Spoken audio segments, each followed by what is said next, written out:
Okay, I think we'll get started, and we've got a good number of people online. I already have a couple of questions from people online, which is great. So let me start this by saying good morning and welcome. I am delighted that Dr. Ashraf Ghani has taken time off from his campaign to join us for this important conversation on the Afghan elections, but not just the Afghan elections, but the context, the economy, the relationships in the region, relationship, of course, with the United States and allies. The president has had a couple of important speeches in the last week that I'm sure Dr. Ghani Ashraf will refer to. As we said in our invitation to the talk, the stakes couldn't be higher for Afghanistan, the region, and the world. There really is an enormous amount at stake here, not just in the election outcome, but what will happen in the aftermath. Defying odds and expectations, Ashraf, Afghanistan has very successfully staged an election in which the people of Afghanistan won big, irrespective of whether Ashraf Ghani or Abdullah win now.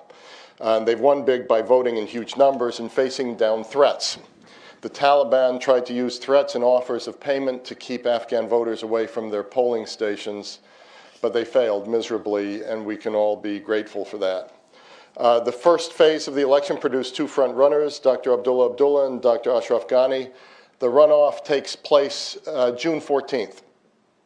We felt it important that we hear from both candidates using modern technology. If it sides with our efforts, we're relying on Skype here, so I hope it will cooperate with us.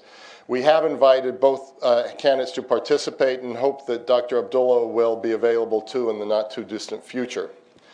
The program is being conducted under the auspices of our South Asia Center that we set up in 2009. That covers developments in the region. I'm just delighted that Shuja Nawaz, the director of the center, will join me during the question and answer phase as we pose questions to Ashraf Ghani.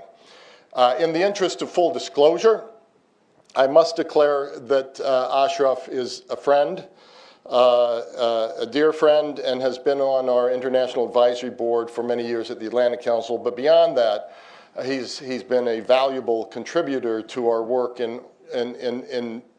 across a large number of issues. He was the author of an important forward-looking plan for reviving the Afghan economy that was released by the South Asia Center in 2009, and I believe is still on our website. Many of its recommendations are still valid today. And for the audience we have online and in this room, he doesn't need much of an introduction, but I'm going to give you a brief one. He's been a key player on the Afghan and regional scene, I would say even the global scene in the past few decades.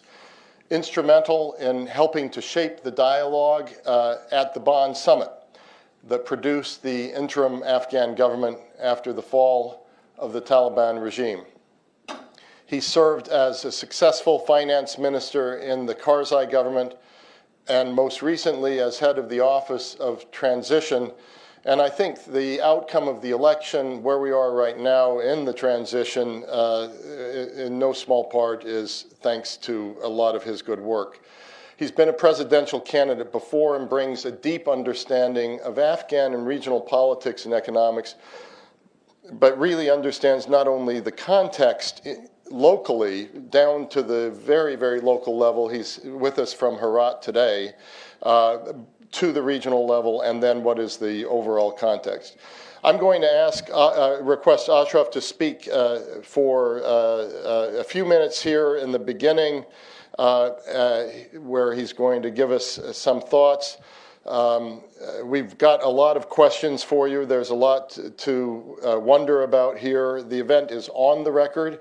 And of course, to encourage you all to get the word out and be engaged throughout the event, please use the hashtag on Twitter, which is hashtag ACGhani, G-H-A-N-I. That's what we do now, Ashraf. We not only have events, we have hashtags. And so, as someone who understands the Twittersphere as well, you'll get that. So with that, let me turn over to you and welcome. Thank you for the courage you've shown in your country through this whole process, and it's an honor to have you with us today. Well, dear Fred Shuja, other colleagues and friends, it's always a pleasure to be with the Atlantic Council. It's a lot more fun to be there in person, but virtually it's still an honor and a pleasure. I'm honored by the introduction, by the long friendship that we've had, but you and the Atlantic Council have always been nonpartisan, and I hope that my esteemed colleague, Dr. Abdullah, will accept your invitation to speak to the Council and set and explain his views. I'll be very brief at the beginning so that we can engage in a full conversation. My first point is that the election 8 months ago, the world in general, the region in particular, and the Afghan people, all were very anxious about the political transition. There were all kinds of questions, uncertainties, and anxieties.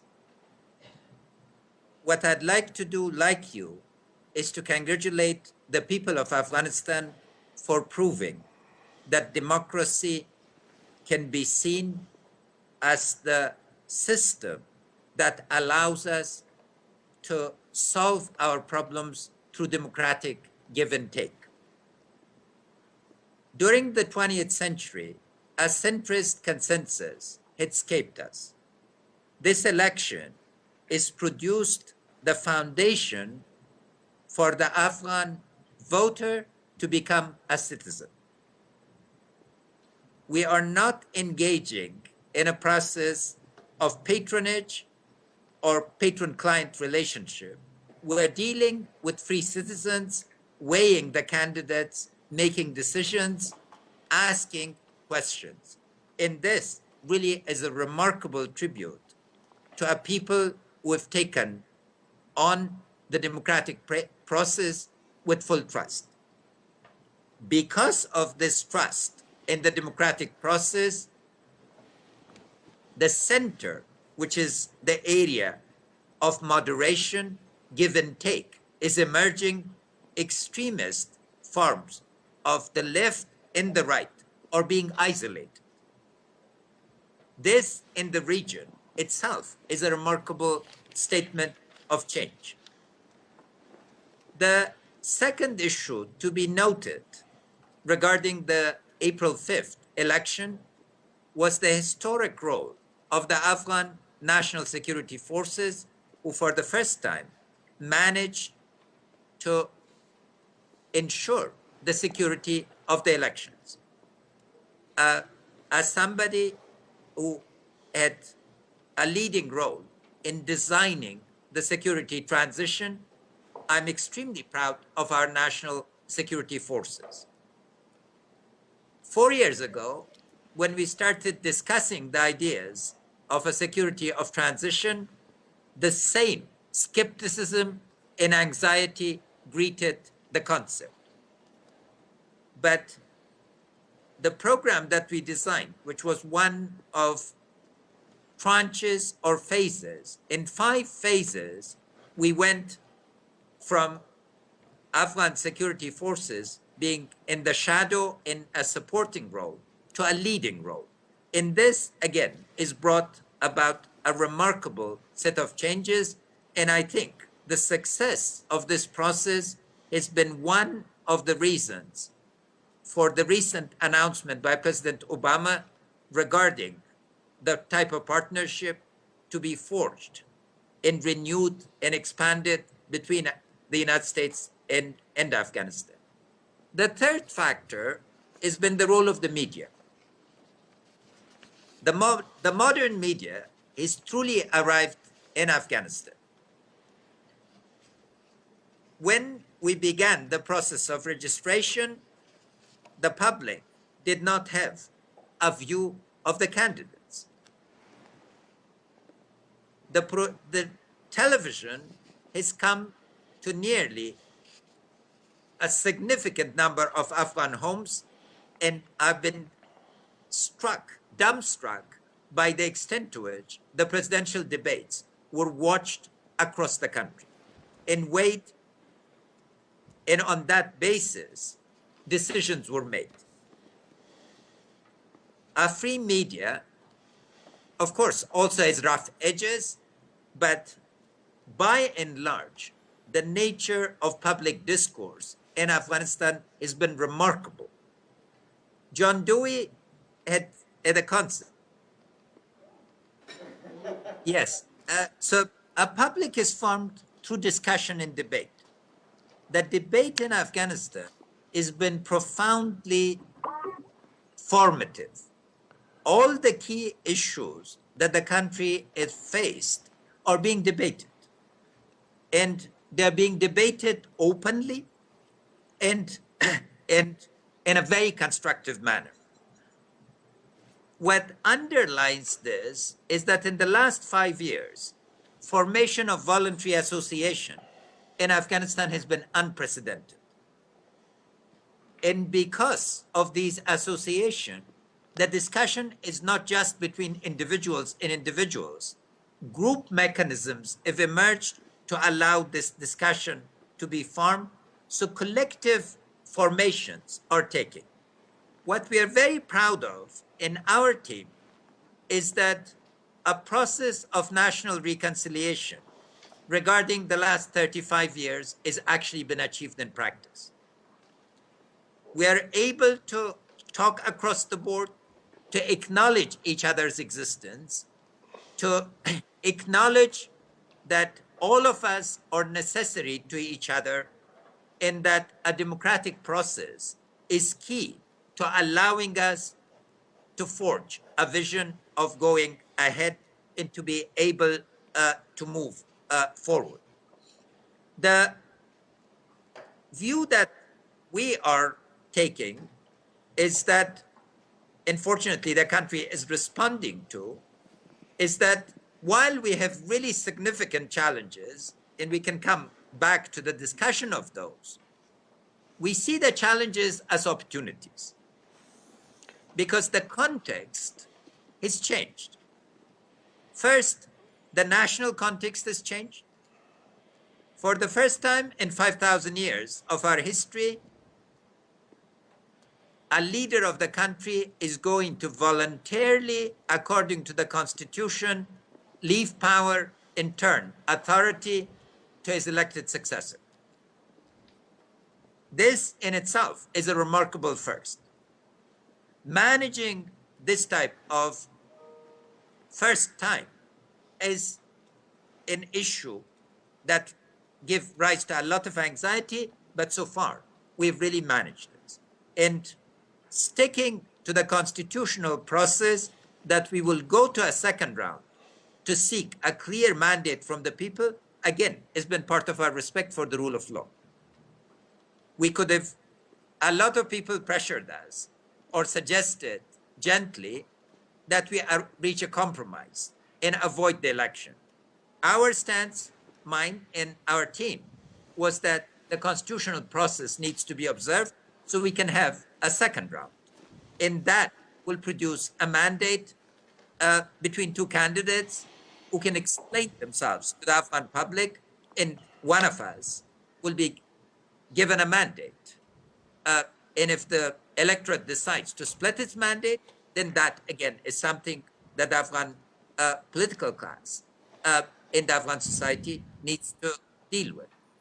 Second, there's a changed regional context, both in terms of our immediate neighbors and large regional powers. I think that it's dawning upon everybody that a stable Afghanistan is key to regional stability. That stability cannot be parceled out. That in the game of nations, there is no competitive advantage. The advantage arises from cooperation. So what we are putting forth is a concept of a regional compact on stability and prosperity that would allow us to think through the regional dimensions of stability. In this regard, Our team's insistence is that the conflicts in the region are not between states. It's not a state-to-state series of conflicts. Our strategic challenge is from networks of extremism. Networks of extremism require a very different approach to be brought and contained in that those threats are not just local, national, or regional, they're global. And that brings us into a relationship with our key stakeholders. Because of this, I want to make a couple of more points and then we go to questions. One, the bilateral security agreement. I'm committed to signing the bilateral security agreement within the first week of taking over, which hopefully victory will be ours.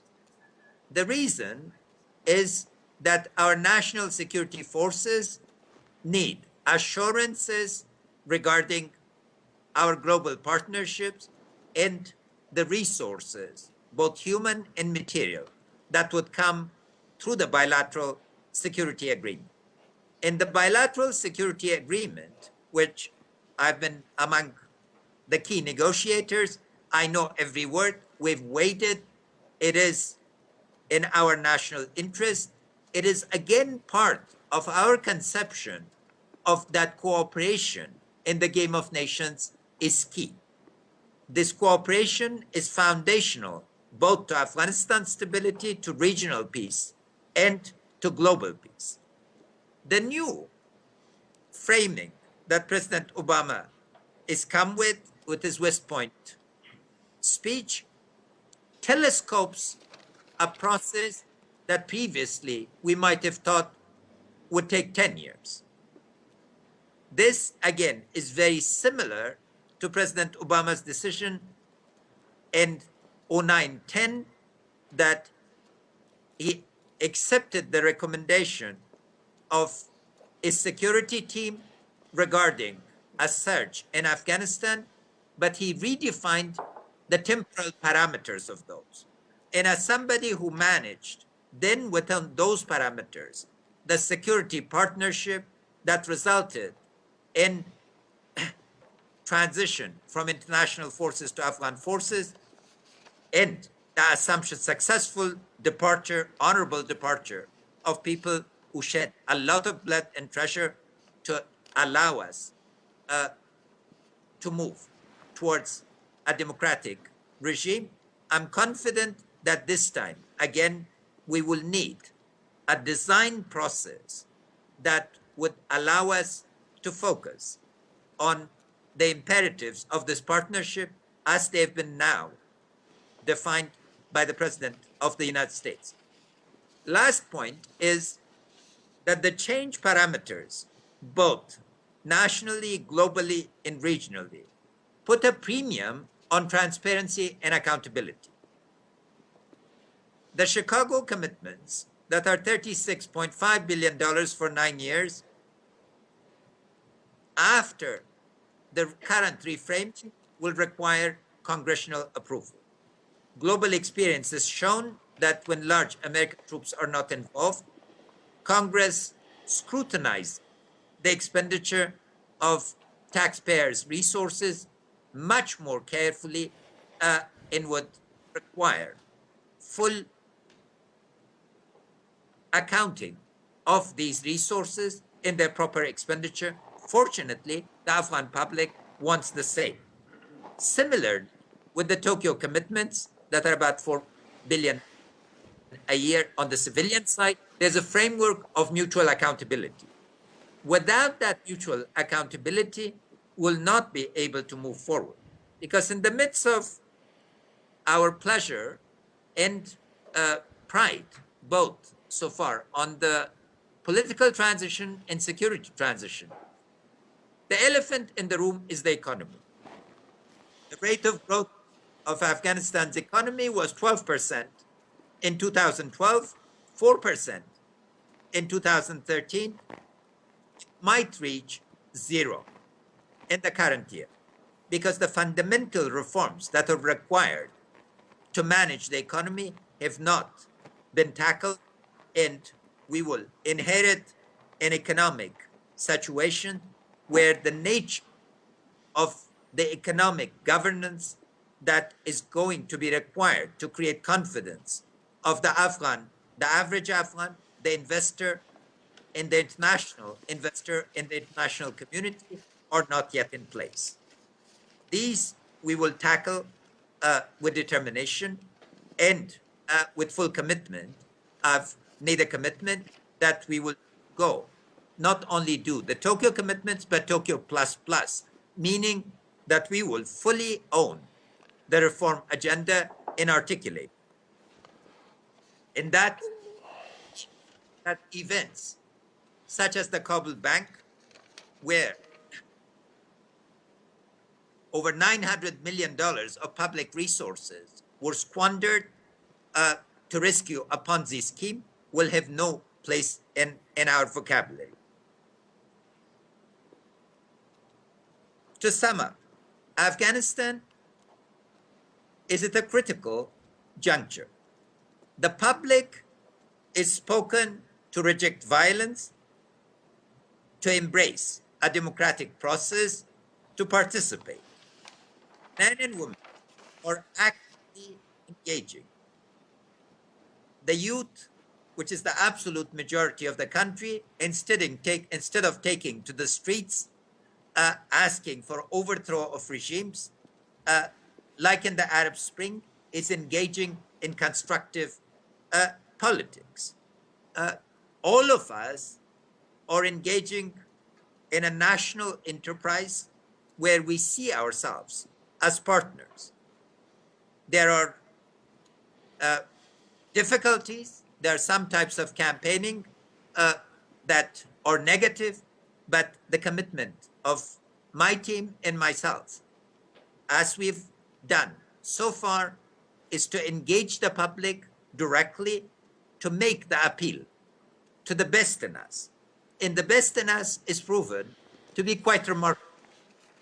Against all odds, we've defied the threats of violence, we've participated, and we've given the democratic process its full chance. It is up to us and our partners that now look at Afghanistan from fresh eyes. Not a country that is just known to being the center of narcotics, to being the place of violence, the battlefield of extremist ideas, but a place of hope, a place where a people are looking for opportunity and for a common destiny.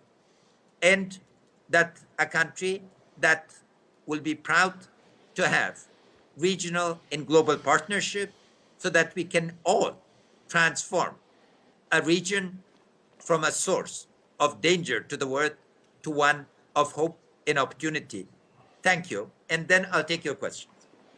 Ashraf, thank you for what I think is a very important statement, and also a very optimistic and uplifting statement at the same time. So thank you not only for the content of the statement, but also the tone of the statement. We have a large online audience. We already have a couple of questions there. I think Shuja and I will start perhaps for the next 10, 15 minutes. We'll see how far that goes of asking our own questions. And then we'll have an additional half hour through 10:15 our time and open up to other questions as well. You said importantly, I'm committed to signing the BSA within the first week of taking over, should you be elected. Could you drill down a little bit more deeply on President Obama's statements, not only on Afghan troop levels, but also the important West Point speech, because these are really seen as connected. And then there'll be a third one in Warsaw, which I think the White House is seeing as sort of a trilogy. But those two speeches, what are the implications for you of those speeches? And then connected to that is a question from Luke Johnson, as a correspondent from Radio Free Europe, Radio Liberty, passing on questions from the Afghan service. And his question is, how do you see Afghanistan without international forces in 2017? So those two questions. Sure. The first question is the assurance that needs to be restated. President Obama is committed to providing the resources that were committed in the Chicago summit of 2013. These commitments amount to $36.5 billion over the next 9 years to underwrite the financing, the equipping, in the training of the Afghan National Security Forces. To put the equation very simply, our national revenue is $2 billion. Our current expenditure, security expenditure, is over $5 billion. The projected expenditure on security forces every year during 9 years is $4.1 billion. That 500 million of it will come from the Afghan revenue. The rest of it is to come from international revenue. So this fiscal commitment is extremely significant.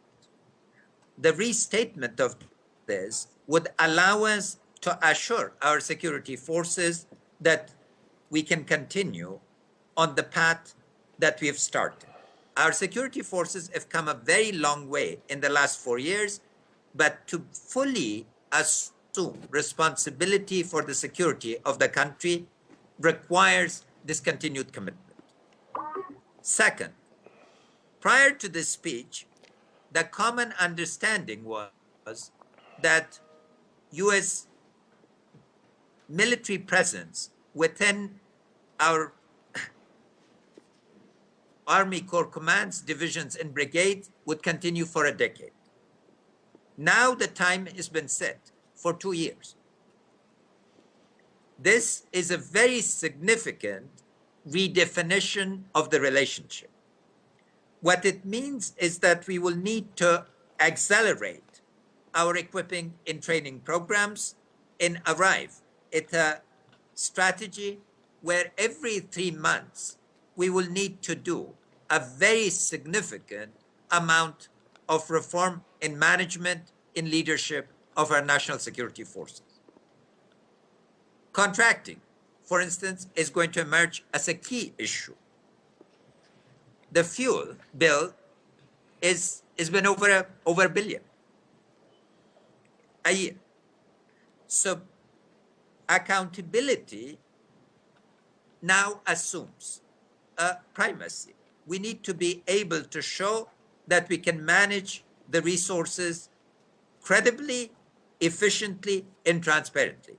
This requires overhauling of systems, because in the past years, the goal was building of capacity, tolerance of certain degree of waste was part of the equation. Now, waste will not be tolerated. And again, should I be elected, I'm committed to a full agenda I've formulated and will be able to implement. This agenda is an imperative of reform of the security forces. That is the significant implication. The other part of this agenda that flows from President Obama's reframing, all excuses by the armed opposition that the United States is going to be seeking permanent bases in Afghanistan and is going to have medium to long-term presence with very large number of troops is gone. So during these 2 years, the peace process will need to take center stage.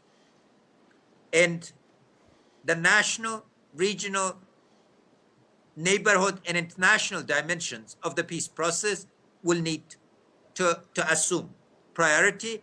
We are committed to making this U.S. diplomatic engagement becomes critical in this process.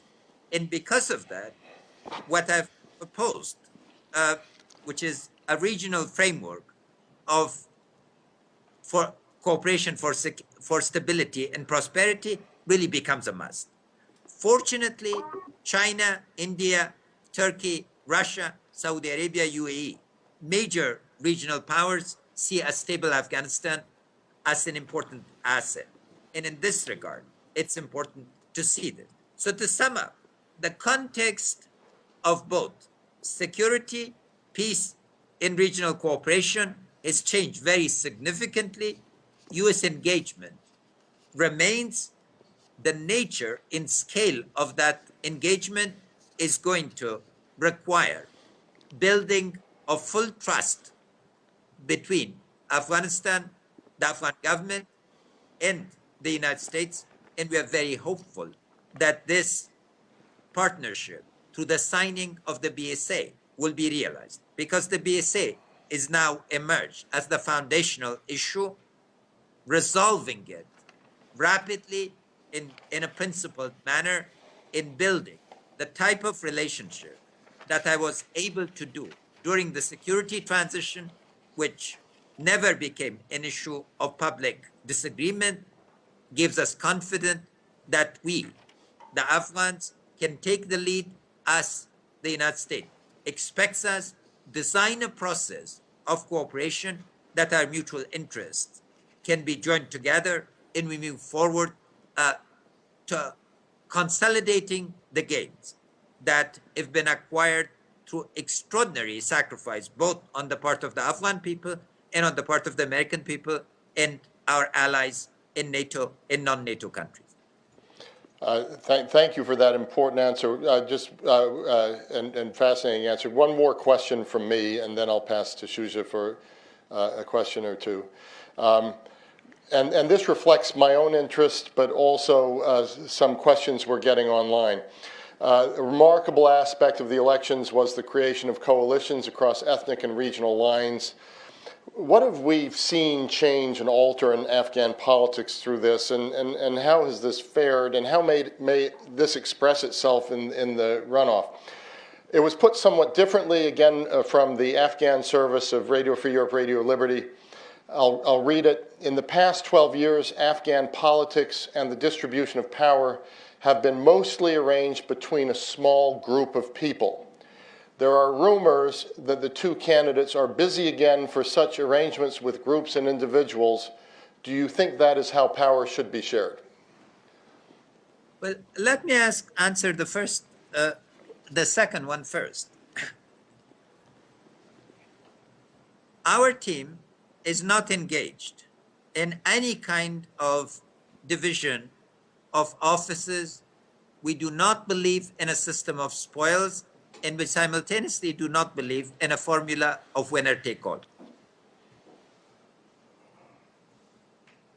Afghanistan, in our judgment, requires a government of national unity based on the program that we've articulated and the public is welcomed. We have a detailed reform program that emanates from our name: transformation and continuity. Why continuity? Because Afghanistan is lacked regime continuity. And our commitment is to make the Constitution work. The election has been a critical test of making the Constitution work, and we need to make the rest of the Constitution, that is a question of rights and obligations of citizenship, the right to good governance, the right to an effective state, the right to freedom and justice. These are the issues that are central. This conception goes against a narrow conception of the elite that is seen the government as a shareholding company and where they become shareholders. We are rejecting this model. So Ashraf, just 1 second. If you could tilt your camera just a little bit, we're cutting off the top of your head. Oh, camera? Yeah, just a little bit. Is No, that the other better? way, the other way, the other way. There we go. Is this better? Much better, thank Okay. you. Thank you. Yeah. I'd like my head to remain for a while because, slogan in this election might have been "Easy goes the head." 5 times, people with guns reached within 5 meters of me to finish me off. But thanks to God and the vigilance of the Afghan people, I'm still with you. So I don't want a virtual beheading. So the model of the shareholding company is not something that we adhere to. What the election is shown is that the public wants a deep transformation, that the public would really become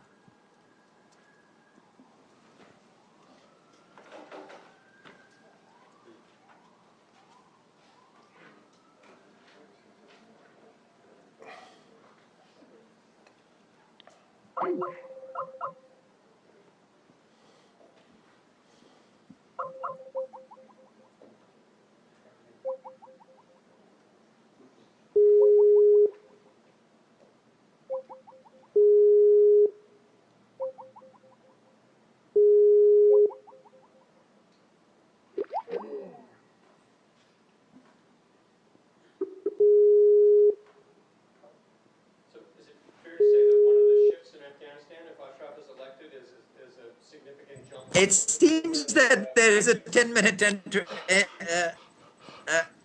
timing by Skype. Yeah, sorry. Freedom, things that are free usually have other costs.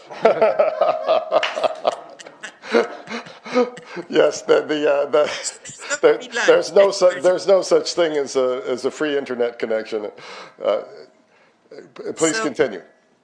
No, what I'm saying is that the question of coalition farming based on narrow interest is better put to my esteemed colleague, Dr. Abdullah, rather than to me. Okay. And I hope that when you have him, he would be able to provide his answers in that regard. The broad-based dialogue is really fundamental. Let me first point out a unique feature of our history. Unlike most states in developing countries and in the region, we Afghans are extremely proud that we have never had a separatist movement in our recent history. Our worst days of conflict were about controlling the government in Kabul, not about separating. So there's a very strong basis for our national unity. We have very deep cross-cutting ties that unites us. And because of it, if you look into the latest movements to Dr. Abdullah's ticket in mine, it reflects a broad national consensus. We are extremely proud, for instance, to have Mr. Ahmad Zia Massoud, the brother of late Massoud, and the former vice president of Afghanistan, join us with the articulated aim to allow an expression of national unity so that politics would not be ethnicized. And former presidential candidate, Dr. Zalmay Rasool, has gone over to Dr. Abdullah's ticket. Fortunately for us, he's not been able to carry his constituency. They've come to us. But these types of approaches, I think, speak very well for a national unity. The North-South, geographically, northern and southern Afghanistan have had different economic histories, orientation, but our ticket has brought these together. All of us campaigned across the country. We had 73 rallies, according to the count of the Ministry of Interior, Dr. Abdullah 71. And they were in the most difficult parts of the country. This speaks of outreach. I think both Dr. Abdullah and I are committed to being the president of all of Afghanistan, not part of it. But simultaneously, of course, there are differences, fundamental differences in program and orientation that divide our two tickets. And I think the public will make a judgment in terms of who presents the future and is the capability to fulfill the wishes and aspiration, and who is oriented pointed towards status quo or the past. These are the issues, but our respect, because of our cross-cutting ties, is on one fundamental point, which I want to emphasize. The fairness of process is going to guarantee the legitimacy of the outcome. And what we really want and emphasize is that the shortcomings of the first round should be addressed. We are attempting to address them, and that will give us an outcome that would allow us to govern with a clear mandate and fulfill the wishes and aspirations of our people. Across the board, in every part of Afghanistan, I'm extremely proud that during the transition process, I took 140 trips to the Afghan provinces. There's not a single Afghan province that I have not visited at least 2 times. The dialogue that I was able to carry intensely across the board allowed me to formulate our program of reform, and that's why people are responding to an agenda that we first heard from them and are now articulating back to them for their decisions and approval. In just a sentence or two, shortcomings of the first round that are being addressed, could you say what those are, what those were? Well, yes, the Electoral Commission, for instance, is fired between 3,000 and 5,000 of its employees for collusion, for fraud. The Election Commission had 110,000 people that they hired for a day. They could not guarantee the fairness of the process.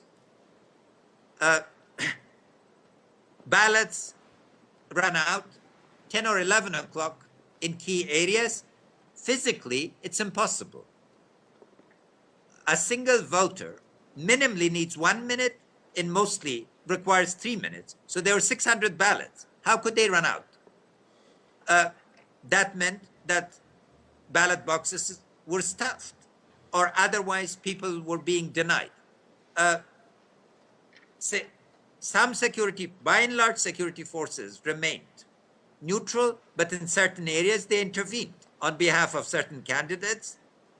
The security parameter that should only be the safety zone of election officials and voters requires a 100-meter distance. The police exceeded this. There were attempts at multiple voting successfully. There are other forms of fraud that were quite significant. The commissions were not prepared. We have an election commission, independent election commission, and independent complaints commission for the scale of the fraud. They have explicitly argued that this was engineered. Now they need to deal with this. Monitoring was weak. Our camp, because we're running on a shoestring budget, emphasized positive reaching of the messages. We thought that once we got our voters to the ballot box, they would be able to vote. But voting stations were closed early, then reopened, etc. There were sets of irregularities that have now been documented quite widely. Both Dr. Abdullah and I are in discussions with the commission so that we can make sure that during the coming weeks, these shortfalls can be addressed. There were certain governors, police chiefs, and others. The president remained neutral, but the government was not neutral. The neutrality of the government, as well as the president, is essential to the fairness of the process.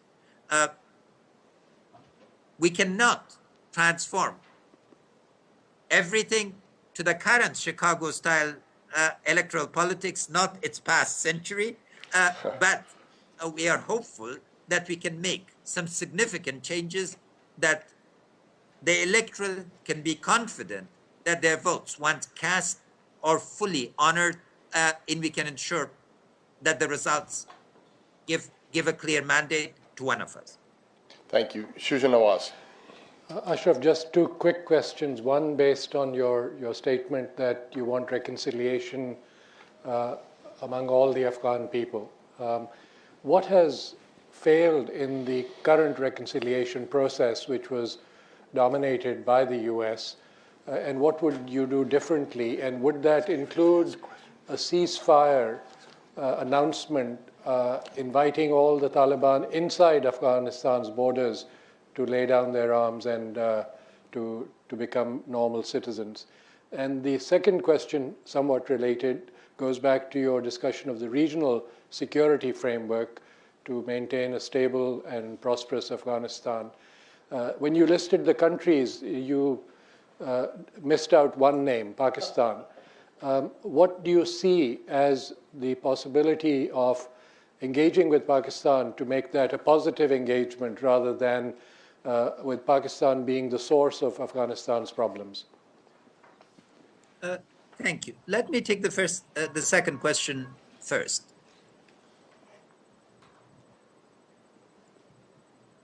I see a fundamental change in the government of Pakistan based on two basic assumptions. One, that extremism is a threat to the stability of Pakistan and to the stability of the region. Two, that takeover by any group committed to a regional agenda of destabilization in one of the countries of the region would result in long-term destabilization of the entire region. This is a fundamental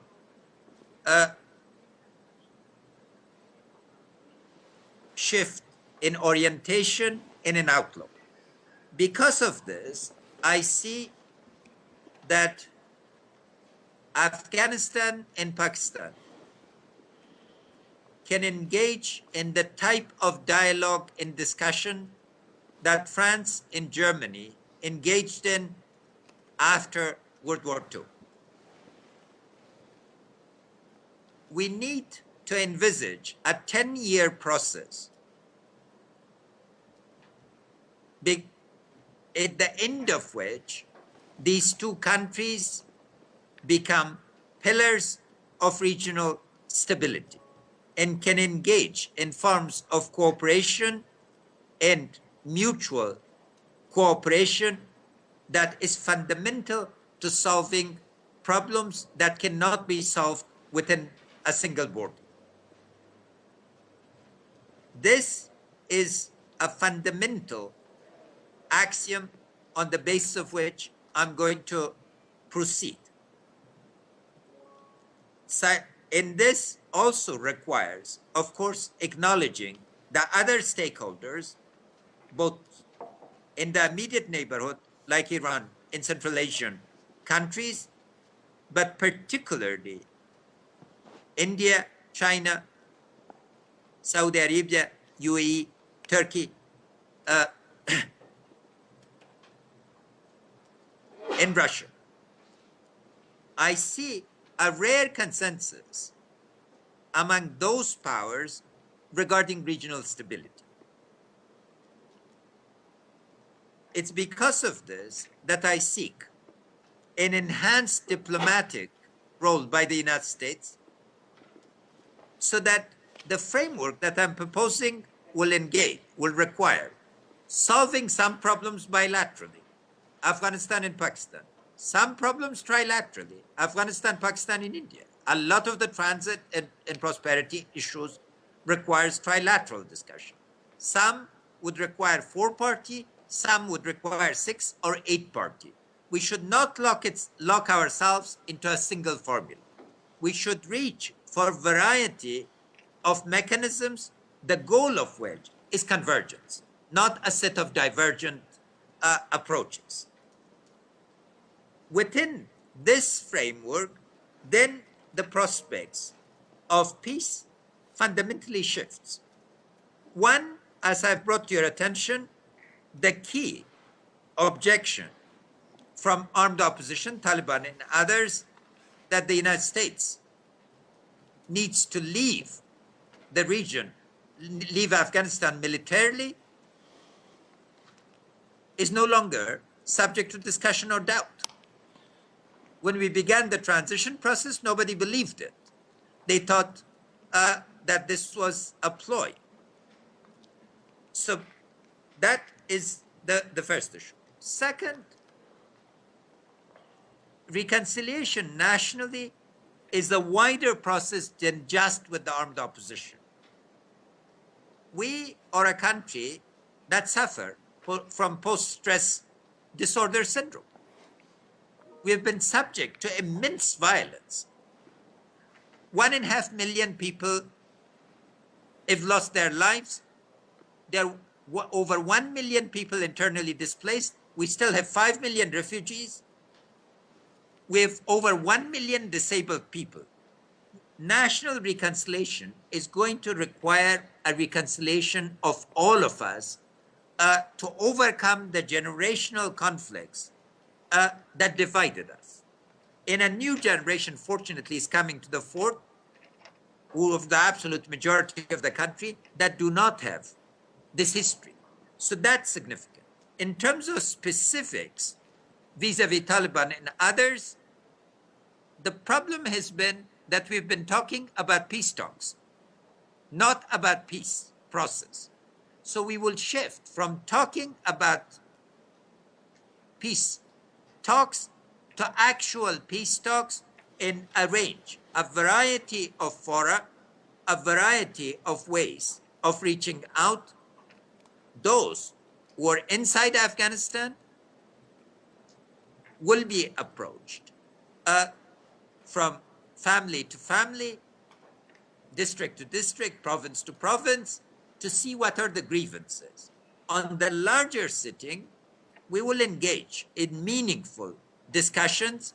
Like, I wrote a piece that, in I think 07 or 08, that was a review of over 100 peace agreements. There are lessons regarding peace agreements. Those agreements we would draw upon to reach for a comprehensive peace that will bring stability. And this means, one reason for this, that I'm insisting that we have a government of national unity after the election, is that inside the government of Afghanistan and inside Afghan society, we must have a clear consensus on the cost of peace and war and how we will approach it. Last point. We are not interested in a peace that is going to become the mother of future wars. So we are interested in a lasting peace. A lasting peace means agreement on national institutions that can cater to the needs and aspirations of the Afghan people, so all of us can live within this.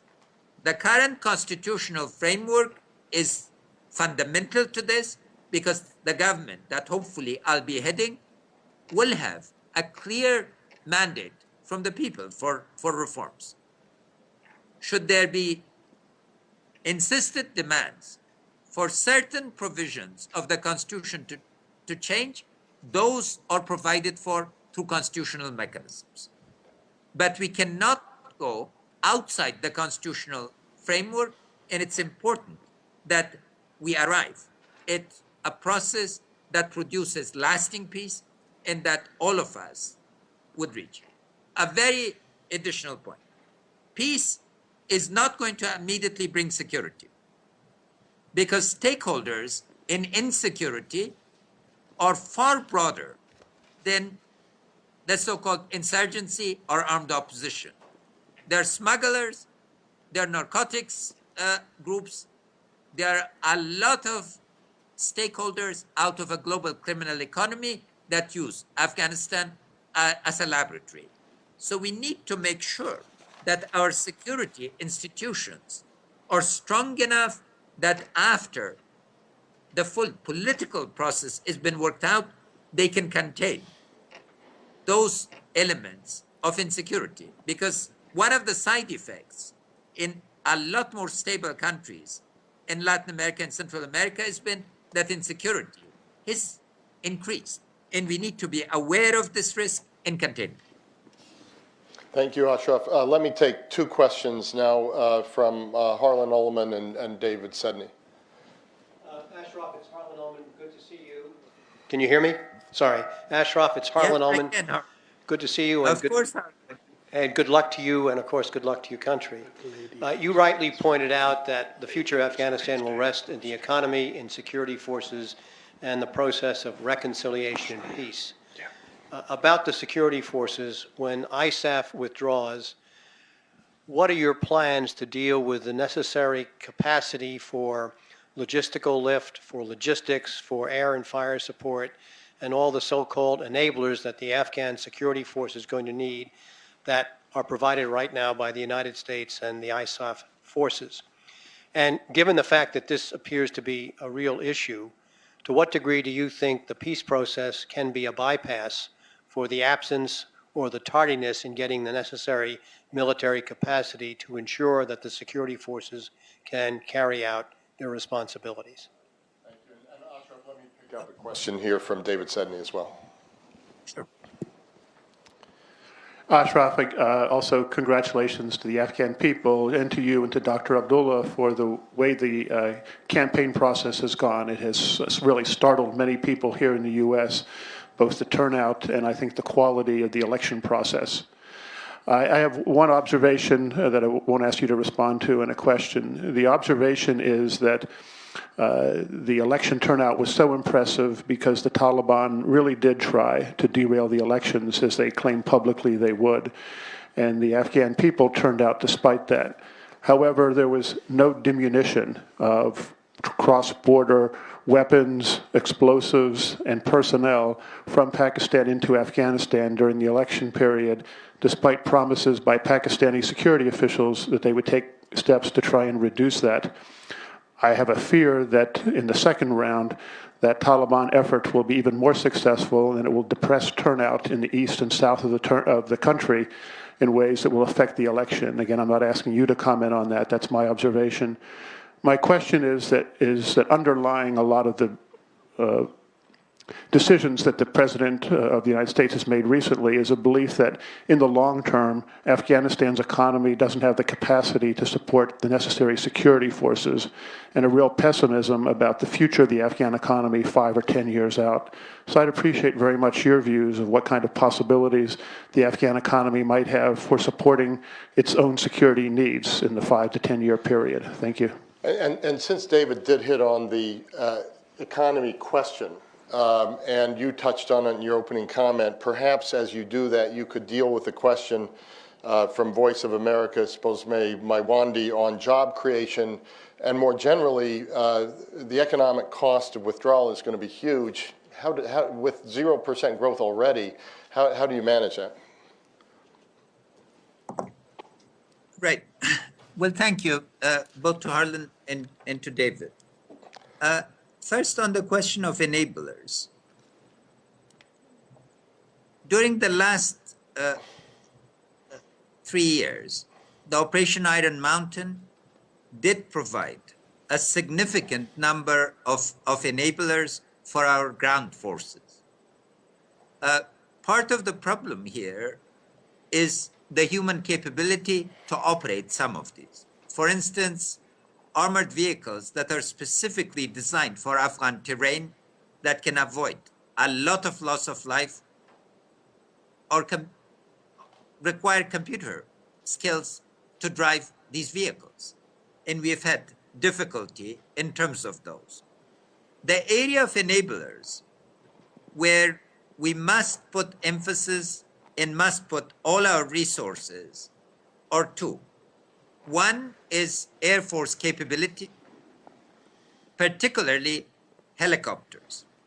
In terms of helicopters, we've made progress. In terms of planes, there was a really bad procurement situation where a very large number of planes that were provided to us never flew. Once the Chief of Staff of the Afghan Army went to the airport, started 19 planes. I believe none could take off. That's part of the outsourcing of contractors, classic problems that I've described in my book. Arlan himself has written on this, and David has tried very valiantly to help. So we need this. Second is medical evacuation. medical evacuation is absolutely critical to the morale of our armed forces, and it's really important that we have these enablers. The bilateral security agreement has a provision that I'd suggested, and it's been agreed, that with the yearly allocation can be revisited. So within the fixed amounts of planning that Pentagon is prepared, there can be reallocations. Those reallocations, particularly if we save from the cost of fuel and food and other resources, where significant savings, I think, can be realized, should enable us to tackle this question. But this, Arlen, is a very significant challenge, and we are going to require a lot of homework and a lot of actions, and we will take this up as a priority upon assuming office with the government of the United States. Secretary Hagel and his team, I hope, will be responding to us with the type of level of flexibility to allow us to meet this critical need. As the overwhelming request of the Afghan army, and I visited every single Corps command and have talked to all the officers across the board, is on these two areas. The rest, the flow of the equipment, much better management in terms of those, and making sure that now operation and maintenance takes forefront. We've been weak in terms of the very large infrastructure of support for our security forces that was created in the last 10 years. Now we need to shift to operation maintenance to ensure. And the 2-year framework will force us to do this, and we will do it. In terms of David's observation, the pessimism arises from lack of progress since 2005-06 on the economy. The economy became a byproduct of ISAF presence. So I just give you two illustrations. Normally, the transport sector is about 10% of even very expanding economies. In Afghanistan, it reached the point in 2013 of being about over 20% of the economy. But during 2013 and 2014, the transport sector has declined rapidly. A truck that used to cost $50,000 now goes for $6,500 as spare parts. Because the ISAF, each 10,000 ISAF troops meant a level of unemployment in thousands. Let's go ahead. We've sort of run out of your time, but why don't you finish that? That economy question. Yeah, So- finish that answer. Yeah, please. On the economy, the first thing that we would need is a consortium to be formed on the second day of taking over between the World Bank, the Asian Development Bank, European Union, Scandinavian countries, DFID, to be able to put together a 3 months key package that would allow us to solve the immediate problems. Then we have a conference in London where in November, by November, we will put together a growth strategy that answers the fundamental needs of creation of an economy in a landlocked country. The foundation of this is that Afghans have an estimated $42 billion in cash that today is not secure.